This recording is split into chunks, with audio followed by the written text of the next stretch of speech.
Había una caja de cartón en el piso del lobby. No era grande, cabía perfectamente en los brazos de una sola persona, pero dentro de esa caja estaba guardada la vida entera de Elena Vargas, 20 años de madrugadas, de decisiones imposibles, de sacrificios que nadie vio y que nadie agradeció, 20 años construyendo algo que hoy, un martes por la mañana, ya no le pertenecía. Ella no lloró. Eso es lo primero que necesitan saber. Elena entró por las puertas de vidrio de Vargas, asociados como lo había hecho miles de veces antes, con los hombros rectos y la mirada fija, pero esta vez, la recepcionista no la saludó. Esta vez, 2 hombres de seguridad se pusieron de pie en cuanto la vieron, y cuando ella deslizó su tarjeta de acceso por el lector junto al elevador, el pequeño dispositivo emitió un sonido seco, casi imperceptible, un pitido corto, y una luz roja, acceso denegado. Elena se quedó inmóvil frente a esa puerta por 3 segundos completos, 3 segundos en los que todo lo que había construido, todo lo que había creído, todo lo que había amado, se reorganizó en silencio dentro de ella, y cuando volvió a moverse, no fue para intentarlo de nuevo, fue para darse vuelta, con una calma que asustó incluso a los guardias, y caminar hacia el centro del lobby. Fue ahí cuando lo vio, en la pantalla digital enorme que decoraba la pared principal de la entrada, la que Elena misma había elegido cuando remodelaron las oficinas hace 3 años. Aparecía una fotografía de la gala de empresa de la noche anterior. Rodrigo Vargas, su esposo, el hombre con quien había construido todo esto desde cero, sonreía con esa seguridad que ella le había enseñado a tener. Llevaba el traje azul marino que ella le había comprado para su último aniversario, y a su lado, con una copa de champán en la mano y una risa que no sabía aún lo que costaba, estaba Valeria, 27 años, ojos brillantes, el cargo que Elena misma le había recomendado 3 meses atrás porque creyó que era talentosa y que merecía una oportunidad. Elena miró la pantalla durante un momento largo, no con odio, con algo mucho más devastador que el odio, con reconocimiento, como cuando finalmente ves con claridad algo que llevabas meses mirando sin entender. Los empleados en el lobby fingían no verla. Algunos tecleaban en sus teléfonos sin ninguna razón real. Otros revisaban papeles que ya habían revisado. Nadie quería ser el primero en cruzar su mirada porque todos sabían. En las oficinas de tamaño mediano, los secretos grandes duran exactamente lo que tarda el chisme en bajar por las escaleras.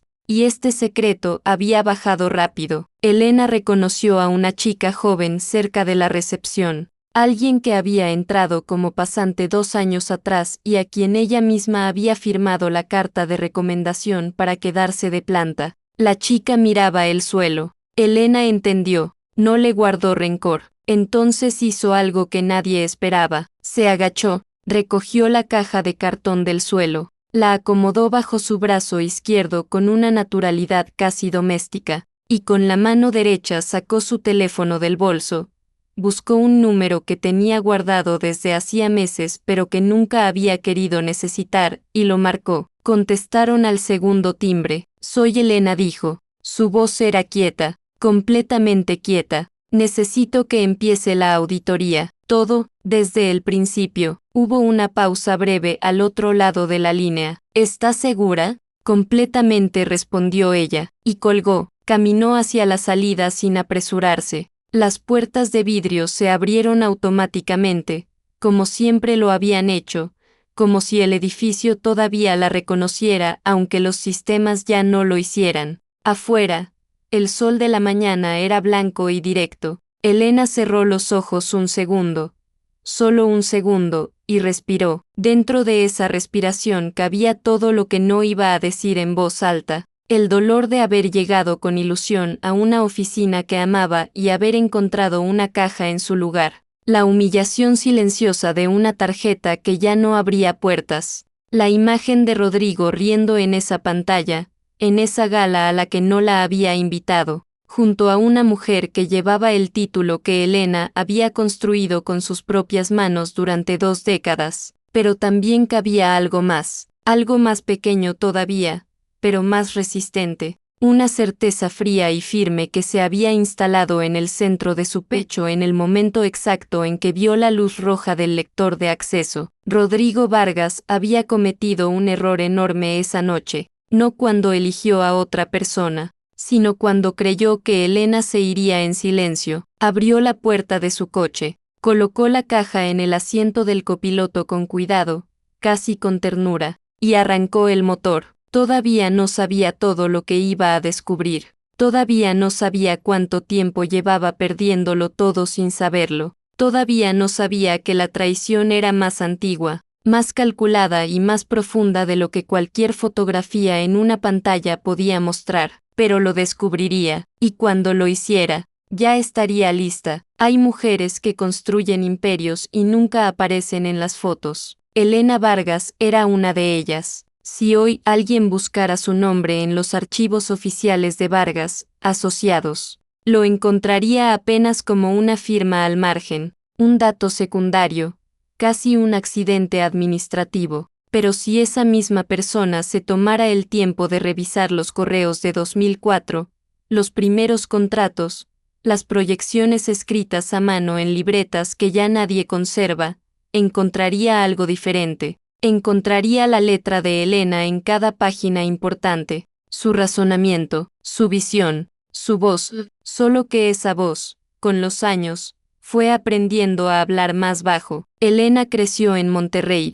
en una colonia donde el dinero no sobraba pero el orgullo sí. Su madre planchaba ropa ajena de madrugada para que ella pudiera ir a la universidad con los zapatos limpios. Su padre, hombre de pocas palabras y mucha dignidad, le enseñó una sola cosa que ella nunca olvidó, que el trabajo honesto no necesita aplausos, solo resultados. Elena aprendió esa lección tan bien que pasó 20 años, aplicándola sin preguntarse si merecía algo más que el silencio del deber cumplido. Fue la mejor estudiante de su generación en la Facultad de Administración Financiera. Sus profesores la recuerdan todavía, no porque fuera brillante de manera llamativa, sino porque era brillante de la manera más difícil, con constancia, con precisión, con una capacidad para ver estructuras donde otros solo veían números. Le ofrecieron una beca para hacer su maestría en Ciudad de México, una oportunidad real, el tipo de puerta que, cuando se abre, no siempre vuelve a abrirse. La rechazó. Llevaba 8 meses saliendo con Rodrigo Vargas cuando llegó esa oferta. Rodrigo era encantador de una forma que desarmaba, sabía escuchar, sabía reír en el momento exacto, sabía hacer que una persona sintiera que era la única en el cuarto. Era vendedor de profesión y de carácter. Y lo que le vendió a Elena, sin que ella lo notara, fue la idea de que su futuro estaba junto a él y no lejos de él. No lo hizo con malicia, o al menos Elena prefirió creer eso durante mucho tiempo. Lo hizo con la naturalidad inconsciente de quien siempre ha asumido que los demás existen para completarlo. Elena se quedó, renunció a la beca, y comenzó a construir. La idea del negocio fue de ella. No surgió de una conversación inspirada ni de un momento cinematográfico.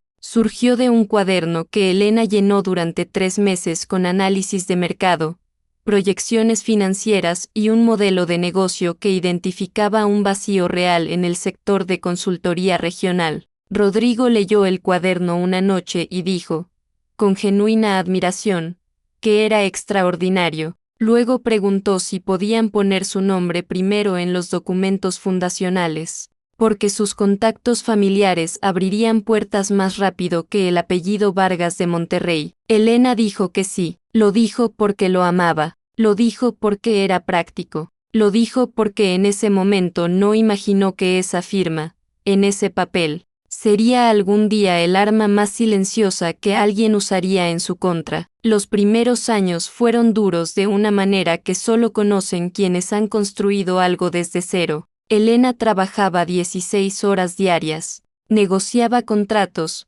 resolvía crisis, mantenía contenta a una lista de inversores que Rodrigo sabía cultivar socialmente pero que ella sabía sostener financieramente. Era un equilibrio que funcionaba. Un equilibrio que, vistos desde afuera, muchos confundían con una división natural de roles, sin entender que detrás del hombre que daba los discursos había una mujer que escribía cada palabra. Hubo un momento, sin embargo, que Elena nunca contó, no porque lo haya olvidado, sino porque hay dolores que se vuelven demasiado íntimos para compartirlos. Fue durante el tercer año de la empresa, en plena expansión hacia dos nuevas ciudades. Elena tenía 34 años y estaba embarazada. No era un embarazo planeado, pero era un embarazo deseado, al menos por ella. Lo perdió un martes por la tarde, sola en un consultorio médico, mientras Rodrigo cerraba una reunión con inversionistas del norte del país que no podía cancelar. Ella misma lo entendió.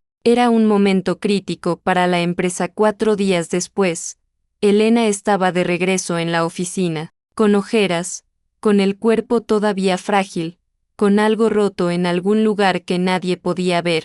Nadie preguntó. Rodrigo le apretó la mano una vez en el pasillo y le dijo que era la mujer más fuerte que conocía. Ella sonrió, abrió su computadora, continuó. Eso fue lo que Elena hizo durante 20 años. Continuó cuando el negocio tambaleó en la crisis del 2009 y ella pasó 4 meses sin cobrar su sueldo para mantener a flote la nómina. Continuó cuando Rodrigo empezó a aparecer en revistas de negocios y las entrevistas rara vez mencionaban su nombre. Continuó cuando comenzó a notar, hacia el final, que su esposo la miraba de una manera diferente, no con odio, algo peor, con indiferencia, con esa forma particular de no ver a alguien que implica que ya llevas tiempo siendo invisible para esa persona. 8 meses antes de que todo se derrumbara, Elena pidió que fueran a terapia de pareja. Rodrigo aceptó. Asistió 2 veces. En la tercera sesión, llamó para cancelar 10 minutos antes de la hora y nunca reprogramó. Elena fue sola ese día. Se sentó frente a la terapeuta y respondió sus preguntas con la misma claridad analítica con la que resolvía problemas financieros, hasta que la terapeuta le hizo una pregunta que no tenía respuesta estructurada. ¿Cuándo fue la última vez que sintió que alguien la veía realmente a usted, y no a lo que usted podía hacer por ellos? Elena abrió la boca, la cerró, miró sus manos. No recordaba. La noche antes de que Rodrigo la hiciera remover de la empresa, Elena estaba en su estudio preparando una carpeta. Adentro había proyecciones para los siguientes 5 años, una propuesta de modernización tecnológica y una carta personal que había tardado 2 semanas en escribir. No era una carta de negocios, era una carta de pareja. Le decía a Rodrigo que sentía que se habían perdido el uno al otro, que quería recuperar algo, que creía que todavía era posible. Esa carpeta nunca llegó a sus manos. Al día siguiente, el acceso de Elena al sistema fue cancelado a las 6:47 de la mañana. Ella lo descubrió a las 8:15. Cuando intentó entrar a revisar un reporte, se quedó mirando la pantalla un momento. Luego llamó a Rodrigo. El teléfono sonó 4 veces y entró al buzón de voz. Esa tarde fue al edificio. Ya saben lo que encontró, lo que nadie sabe, lo que la cámara de seguridad del lobby no captó porque Elena lo vivió por dentro. Es lo que sintió cuando vio esa foto de Rodrigo y Valeria en la pantalla del edificio. No fue rabia inmediata, fue algo más parecido al reconocimiento, como cuando finalmente entiendes una palabra en otro idioma que escuchaste durante años sin comprenderla. Todo cobró sentido de golpe, y ese tipo de claridad, cuando llega, duele de una manera que no tiene nombre preciso. Elena recogió su caja, salió al sol de la calle, y por primera vez en 20 años, no tenía ningún problema de la empresa que resolver, solo tenía su propia vida, y la pregunta de qué hacer con ella, fue la sensación más aterradora que había tenido en mucho tiempo, y también, aunque todavía no podía saberlo, la primera respiración genuina en 2 décadas. El silencio tiene texturas diferentes según quien lo habite. El silencio de quien espera es ansioso, lleno de ruido interior. El silencio de quien ha rendido es pesado, gris, casi cómodo en su derrota. Pero el silencio de quien está planeando algo, ese silencio es distinto. Es quieto de una manera que intimida. Es el silencio de alguien que ha decidido dejar de reaccionar y comenzar a actuar. Ese fue el silencio que Elena eligió. El apartamento donde se instaló no tenía nada que ver con la casa donde había vivido los últimos 15 años. Era pequeño, funcional, en un edificio sin pretensiones en una colonia tranquila. Tenía una ventana grande que daba a un parque, y Elena pasó los primeros días simplemente mirando hacia afuera, tomando café, dejando que su mente hiciera algo que no había hecho en años, detenerse, no para descansar, para ordenar, para ver con claridad lo que durante demasiado tiempo había preferido no mirar directamente. No llamó a sus amigas, no contestó las llamadas de su hermana hasta el cuarto día, no habló con la prensa, aunque dos periodistas de negocios ya rondaban la historia con el olfato particular de quienes detectan cuando un matrimonio corporativo se desintegra. Elena entendía que cada palabra que dijera en ese momento era una carta que jugaba antes de tiempo, y ella no era de las personas que muestran sus cartas antes de necesitarlo. Lo primero que hizo fue llamar a su abogada, no para llorar, no para desahogarse, sino para dar instrucciones precisas. Quería una auditoría completa de los registros financieros de la empresa desde su fundación. Quería revisar cada modificación accionaria de los últimos 10 años. Quería saber con exactitud qué decían los documentos originales y en qué momento habían comenzado a cambiar. Su abogada, una mujer que la conocía desde hacía 12 años y que rara vez se sorprendía de nada, guardó silencio unos segundos antes de responder. Elena, esto puede tomar meses. Lo sé, dijo Elena. Empieza hoy. Después de colgar, se sirvió otro café, se sentó frente a la ventana y respiró. Afuera, dos niños jugaban en el parque sin ninguna conciencia del mundo de los adultos. Elena los miró un momento y pensó, sin dramatismo, que hacía mucho tiempo que ella tampoco había tenido esa clase de libertad. La libertad de no saber lo que está en juego, pero había algo más que Elena necesitaba hacer antes de que comenzara cualquier proceso legal, algo que requería más valentía que cualquier auditoría. Tenía que hablar con las personas que la recordaban, no para pedirles favores, no todavía, sino para confirmar que su memoria de los hechos coincidía con la de ellos, para saber si lo que ella recordaba como real había existido también fuera de su propia cabeza. Comenzó por don Aurelio Montemayor, un empresario regiomontano de 72 años que había sido el primer inversor externo de Vargas Asociados. Un hombre que había tomado una decisión poco común, apostar por una empresa joven basándose no en el carisma del hombre que le daba la mano, sino en los números que le presentaba la mujer que estaba 2 pasos detrás de él. Se reunieron en una cafetería cerca de su oficina. Don Aurelio llegó puntual, como siempre, la vio entrar, se puso de pie, y la saludó con una seriedad respetuosa que a Elena le dijo más que cualquier palabra. Sabía que ibas a llamar.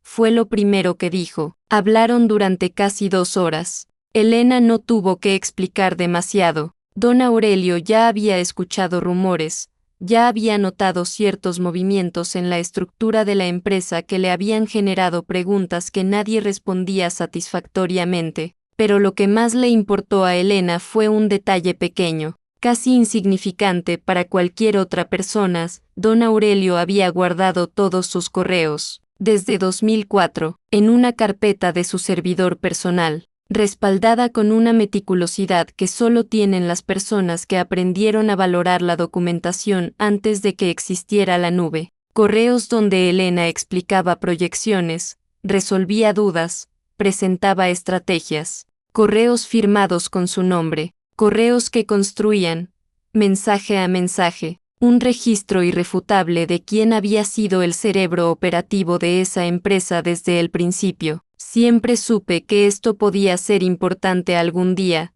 dijo el hombre, con una calma que tenía algo de disculpa en ella. No supe cómo decírtelo antes. Elena asintió, no dijo nada por un momento. Luego preguntó si podía tener acceso a esa carpeta. Don Aurelio respondió que ya le había pedido a su asistente que preparara una copia. Esa noche, de regreso en su apartamento pequeño, Elena abrió el archivo en su computadora y comenzó a leer.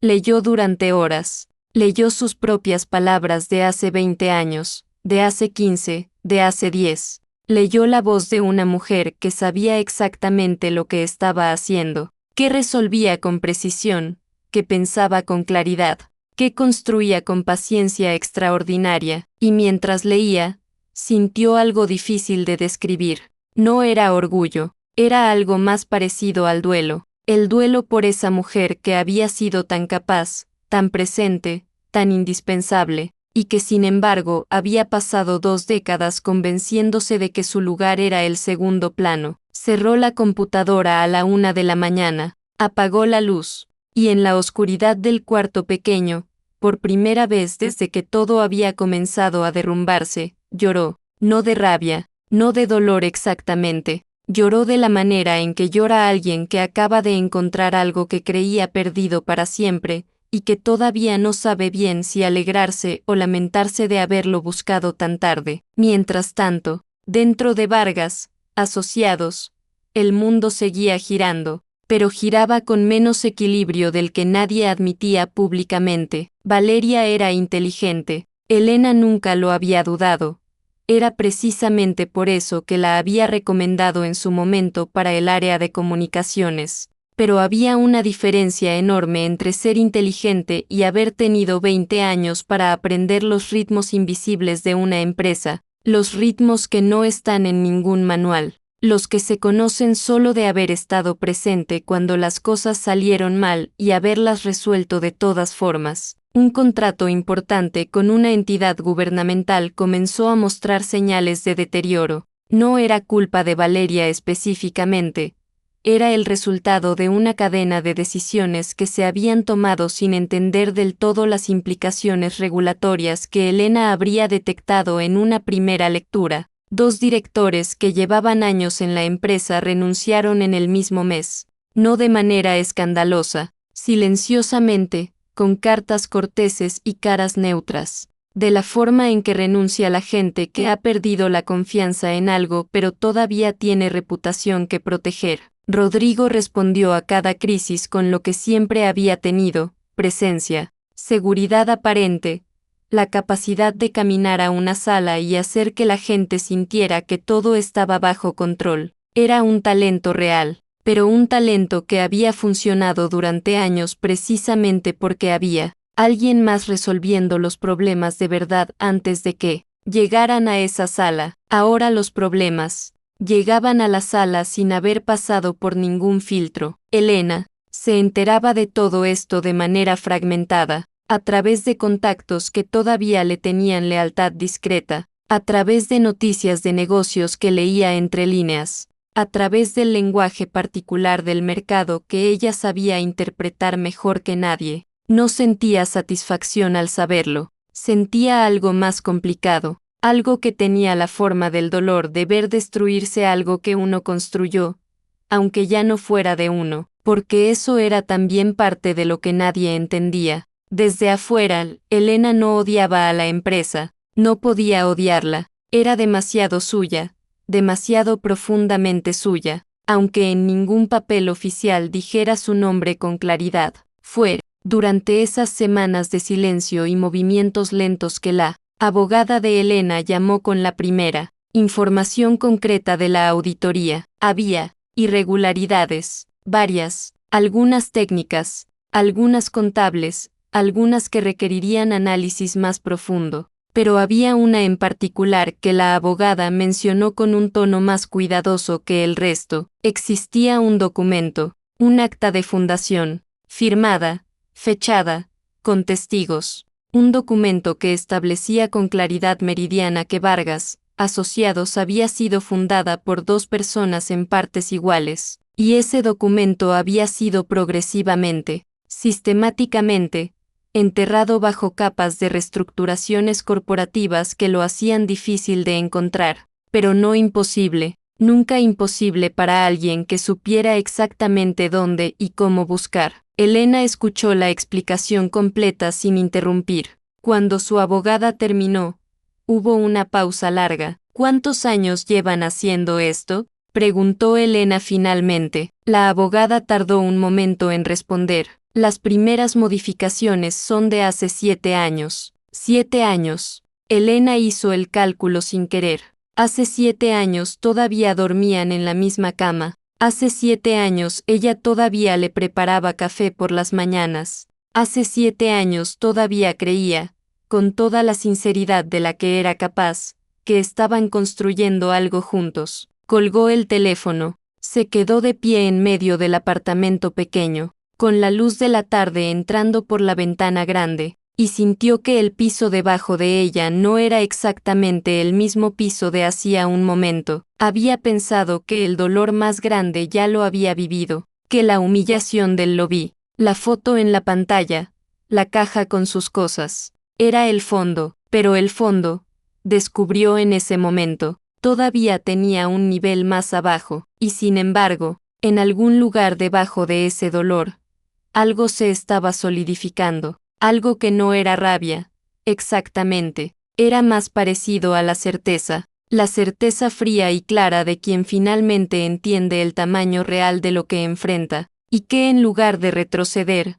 ajusta el paso y continúa, porque Elena Vargas había aprendido desde muy joven, en una colonia de Monterrey donde el dinero no sobraba pero el orgullo sí, que los problemas grandes no se resuelven con prisa, se resuelven con precisión, y ella tenía toda la precisión del mundo. Hay verdades que no llegan con estruendo, no vienen acompañadas de música dramática ni de confesiones entre lágrimas. Llegan en silencio, dobladas dentro de un sobre, cruzando una mesa de café entre dos mujeres que no deberían estar sentadas juntas y que, sin embargo, no tenían otro lugar a donde ir. Elena llevaba 3 semanas viviendo en el apartamento pequeño cuando recibió el mensaje. Era un número que no reconoció. El texto era corto, sin apellido, sin contexto. Soy Valeria. Necesito hablar con usted.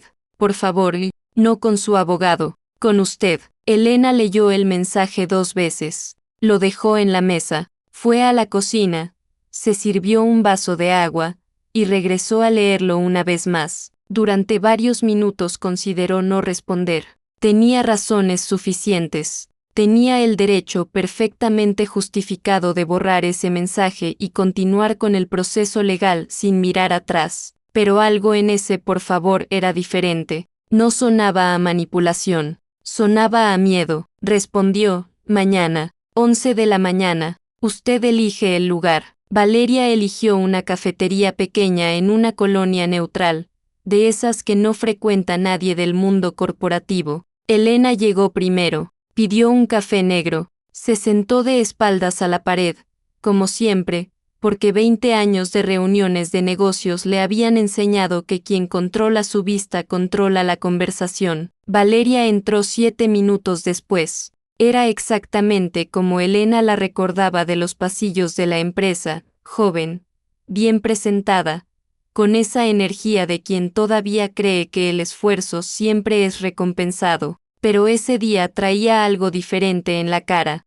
traía el aspecto particular de alguien que no ha dormido bien en semanas y que ha estado cargando algo demasiado pesado para sus años. Se sentó, no pidió nada, puso un sobremanila sobre la mesa con las 2 manos, como si el gesto requiriera un esfuerzo físico real. No supe cómo enviarle esto, dijo. No supe si debía hacerlo, pero si yo estuviera en su lugar, querría saberlo. Elena no tocó el sobre de inmediato, miró a Valeria a los ojos durante un momento. Estaba buscando algo.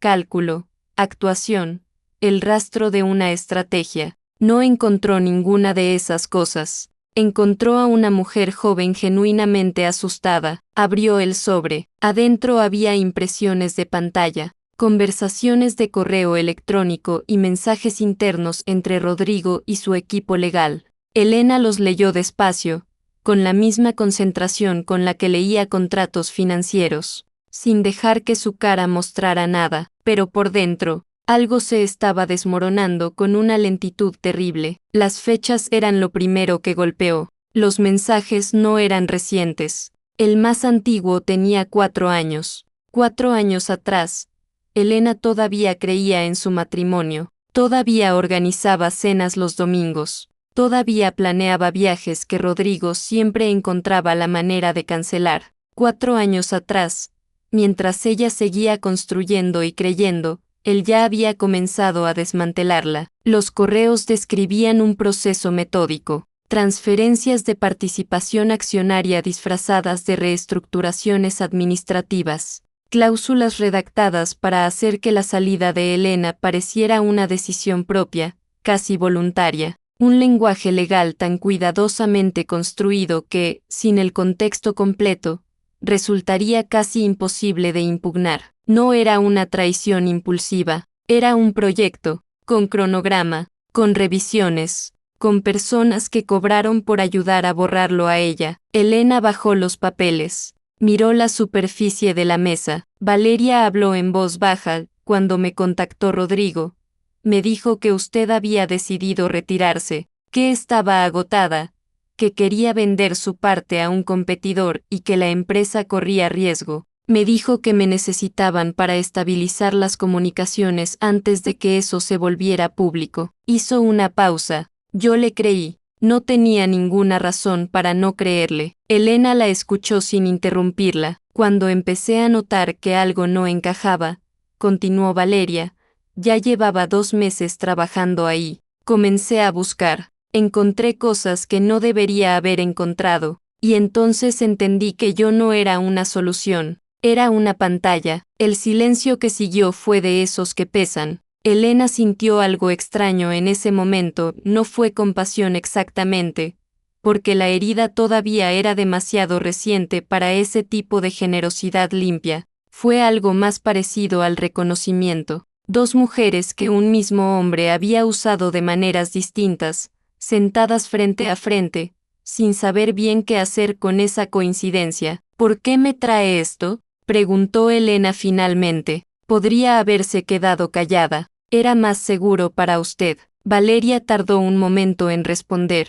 Porque cuando yo tenía 12 años, mi madre perdió su trabajo después de 20 años en una empresa. Le dijeron que era una reestructuración. Años después descubrimos que le habían atribuido errores que no eran suyos para justificar su salida. Miró sus manos. Nunca pudo probar nada. Y eso la destruyó más que el despido mismo, el no poder probar que ella tenía razón. Elena no respondió, pero algo dentro de ella, algo que había mantenido cerrado con mucho esfuerzo desde aquella mañana en el lobby, se movió levemente. Recogió los papeles, los volvió a doblar, los guardó en el sobre con cuidado. Fue esa misma tarde cuando el auditor le entregó el último hallazgo. Elena estaba en el apartamento, la carpeta del caso extendida sobre la mesa del comedor, cuando su abogada llamó para adelantar algo antes de la reunión formal del día siguiente. Elena,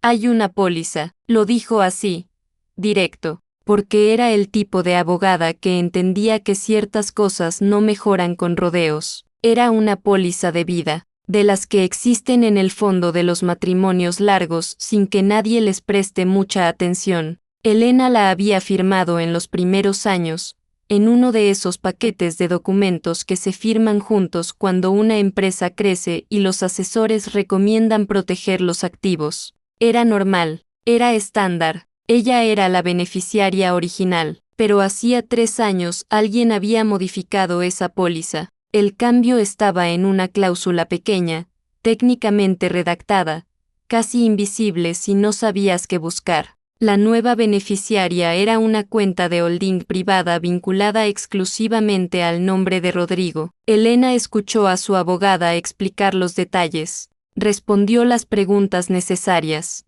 anotó lo que había que anotar, colgó, y se quedó sentada en silencio durante un tiempo que no supo medir. No pensó en Rodrigo con rabia, no pensó en él con odio. Lo que sintió fue algo más difícil de nombrar, fue la sensación de comprender, de golpe y completamente, que el peligro en su vida no había sido visible, no había llegado con señales de alarma, había llegado disfrazado de amor, de sociedad, de un hombre que conocía sus gestos y sus horarios y la manera en que ella siempre, elegía confiar. Se preguntó en qué momento exacto había dejado de ser su esposa para convertirse en un problema que había que resolver. No encontró la respuesta. Probablemente no existía un momento único. Probablemente había sido un proceso tan gradual como el suyo propio, solo que en dirección opuesta. Esa noche, Elena no llamó a nadie, no escribió nada. Se sentó junto a la ventana del apartamento pequeño y miró la calle durante mucho tiempo. Abajo, la gente pasaba con la normalidad casual de los que todavía no saben que sus propias vidas pueden contener este tipo de hallazgos. Pensó en la carta que nunca le entregó a Rodrigo, la que tardó 2 semanas en escribir, la que hablaba de recuperar algo. Pensó en que, mientras ella escribía esa carta, él ya tenía un documento firmado con otros planes, y en lugar de llorar, o de sentir el tipo de derrumbe que hubiera sido completamente comprensible, Elena sintió algo que tardó unos minutos en identificar: claridad. Una claridad fría y total, como el aire de madrugada, la claridad de quien finalmente tiene en sus manos todas las piezas de un rompecabezas que nunca quiso armar, pero que ahora, una vez completo, no puede ignorar. Había entrado a esa semana como la mujer a quien habían borrado. Estaba saliendo de ella como la única persona que entendía el cuadro completo, y eso, aunque doliera de maneras para las que todavía no tenía palabras, era exactamente lo que necesitaba para lo que venía. Hay un tipo de valentía que no hace ruido, no llega con discursos ni con gestos dramáticos. Llega una mañana cualquiera, cuando una persona se levanta, se viste con calma, y decide hacer exactamente lo que tiene que hacer, sin que nadie tenga que verlo para que sea real. Eso fue lo que hizo Elena, mientras Rodrigo seguía apareciendo en eventos, dando entrevistas, usando el lenguaje del éxito con la comodidad de quien nunca ha tenido que justificarlo. Elena trabajaba en silencio desde un apartamento pequeño que olía a café frío y a papeles viejos. No había decoración en las paredes, no había planes de fin de semana, solo había carpetas, fechas, nombres, y una claridad de propósito que ella no había sentido en años, quizás porque por primera vez en 2 décadas. Ese propósito era completamente suyo. El proceso legal fue largo y técnico y en muchos momentos profundamente agotador. No hubo un día glorioso en que todo se resolviera con un golpe de martillo. Hubo semanas de reuniones, de revisiones de documentos, de conversaciones con inversores que la recordaban y que, al escucharla, iban llenando los silencios con algo parecido a la vergüenza tranquila de quien sabe que miró hacia otro lado cuando no debía. El inversor que guardó cada correo que Elena le había enviado desde 2004 se llamaba don Fermín Alarcón. Tenía 71 años, una empresa familiar en Guadalajara, y la costumbre anticuada de imprimir cada comunicación importante y archivarla en carpetas físicas ordenadas por año. Cuando Elena lo llamó, él no la dejó terminar la explicación. Le dijo: yo siempre supe quién construyó esa empresa. Elena, dime qué necesitas. Ella tuvo que alejarse del teléfono unos segundos antes de poder responder. Fueron esos momentos pequeños, casi invisibles, los que la sostuvieron. No la adrenalina de la batalla legal ni la idea abstracta de la justicia. Fue don Fermín y sus carpetas. Fue su abogada, Patricia, que a veces le enviaba mensajes a las 11 de la noche solo para decirle que el caso avanzaba bien. Fue la señora que atendía la tienda de la esquina y que sin saber nada de nada le preguntaba cada mañana cómo amanecía, con el tipo de genuinidad que no necesita contexto para sentirse real. Dentro de Vargas, Asociados, las cosas se deterioraban con una velocidad que a Elena le habría parecido triste si no le hubiera costado tanto construir lo que se estaba deshaciendo. El contrato gubernamental que ella había cultivado durante 3 años de reuniones y ajustes y paciencia comenzó a mostrar fisuras. 2 directores que conocían la operación real de la empresa presentaron su renuncia en el mismo mes, y Rodrigo, acostumbrado a que los problemas se resolvieran solos porque Elena siempre los resolvía antes de que llegaran a él. Comenzó a enfrentar por primera vez la textura real de lo que significa dirigir algo sin entender sus cimientos. Elena se enteraba de todo esto no por placer, sino porque era información relevante para el caso, pero cuando los reportes llegaban, no sentía satisfacción, sentía algo más parecido al duelo, porque cada dato que confirmaba el colapso era también la confirmación de que todo lo que ella había construido estaba siendo destruido por la misma mano que se lo había arrebatado, y eso dolía de una manera que no tenía que ver con el orgullo, tenía que ver con el amor al trabajo, al esfuerzo, a los años, a la versión de sí misma que había puesto todo en algo que creía compartido. 3 semanas antes de la audiencia, llegó el movimiento que lo cambió todo, el fondo institucional que Elena había contactado meses atrás, con una presentación que preparó sola en una noche, en ese apartamento sin cuadros en las paredes. Tomó la decisión de adquirir una participación mayoritaria en Vargas, Asociados. Las condiciones fueron claras y no negociables: reestructuración completa de la dirección ejecutiva, el consejo de administración, que a esas alturas ya tenía suficientes razones para distanciarse de Rodrigo, votó sin demasiada resistencia. Rodrigo Vargas fue removido de la empresa que llevaba su nombre, y entonces llamaron a Elena. No fue una llamada emotiva ni ceremonial, fue una conversación directa con el presidente del fondo, un hombre práctico que usaba pocas palabras y que le dijo esencialmente lo que los números ya decían. Ella era la persona indicada para estabilizar lo que quedaba. No era un favor, era una evaluación. Elena pidió 24 horas para responder. Esa noche no durmió, pero no fue por ansiedad. Fue porque había algo que necesitaba pensar con honestidad, sin apresurarse, sin dejarse llevar por ninguna narrativa de triunfo o de revancha. Se sentó junto a la ventana del apartamento y se preguntó si quería volver. No si podía, no si tenía derecho, si quería, y la respuesta, cuando llegó, no llegó con fuerza, llegó con quietud, como llegan las cosas verdaderas. Ciro quería volver, no para demostrarle nada a nadie, sino porque esa empresa, debajo de todo el daño, seguía siendo en parte el resultado de sus años, de su mente, de su esfuerzo, y había personas adentro, coordinadores, analistas, asistentes, gente joven que no tenía ninguna responsabilidad en lo que había ocurrido, que merecían que alguien que entendiera la estructura entrara a sostener lo que quedaba en pie. Esa fue la razón, no la victoria, la responsabilidad. Llamó al día siguiente y dijo que sí. La mañana en que Elena regresó al edificio, no había fanfarria. Llegó puntual, con un maletín, el cabello recogido, los mismos zapatos discretos de siempre.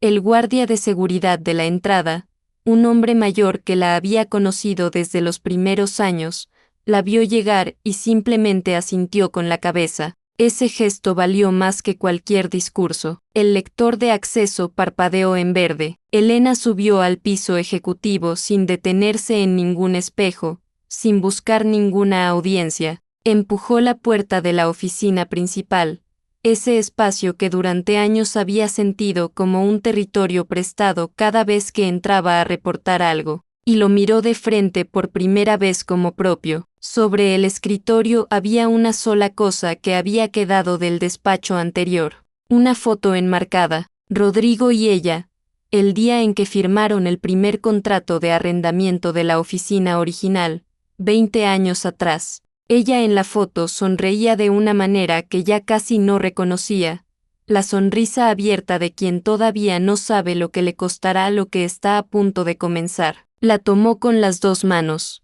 la miró un momento largo, luego abrió el cajón del escritorio, la colocó adentro con cuidado, y lo cerró, no con rabia, con una especie de ternura firme, como se guardan las cosas que ya cumplieron su función en la vida de uno. Unos minutos después escuchó un golpe suave en el marco de la puerta abierta. Era Valeria. Estaba de pie con la postura un poco rígida de quien no sabe si tiene derecho a estar donde está. con una expresión que mezclaba la culpa y la incertidumbre de los últimos meses. Elena la miró. Hubo un silencio breve que no fue incómodo. Fue el tipo de silencio que ocurre entre dos personas que han sido lastimadas por la misma fuente y que no necesitan explicárselo mutuamente porque ambas ya lo saben. ¿Qué necesitas?, preguntó Elena al fin. Valeria dudó. Luego dijo que no sabía si había un lugar para ella en lo que venía. Elena consideró la respuesta un momento.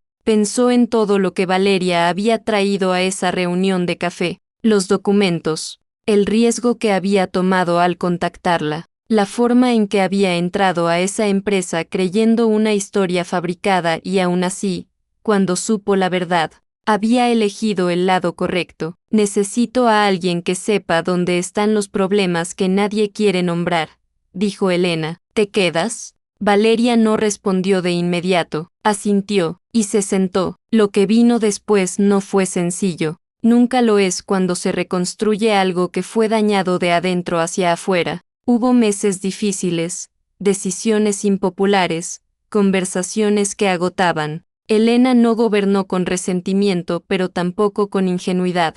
Gobernó como siempre había hecho todo, con precisión, con paciencia, con una honestidad que a veces incomodaba, pero que la gente, con el tiempo, aprendió a agradecer. Rodrigo Vargas presentó quiebra 18 meses después. Su nombre desapareció gradualmente de los lugares donde antes era frecuente encontrarlo. No hubo un colapso dramático. Hubo simplemente una ausencia que se fue haciendo permanente. Una tarde llamó al número de Elena. Era un martes sin nada especial. Ella vio el nombre en la pantalla. Lo miró sonar 3 veces.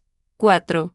5. No contestó. El teléfono dejó de sonar. Llegó una notificación de buzón de voz. Elena la miró un segundo. Luego guardó el teléfono en el bolsillo y volvió a lo que estaba haciendo. Nunca escuchó ese mensaje, no porque no pudiera, sino porque había algunas puertas que, una vez cerradas con el nivel correcto de claridad, no necesitaban volver a abrirse. Hay mujeres que construyen imperios y nunca aparecen en las fotos.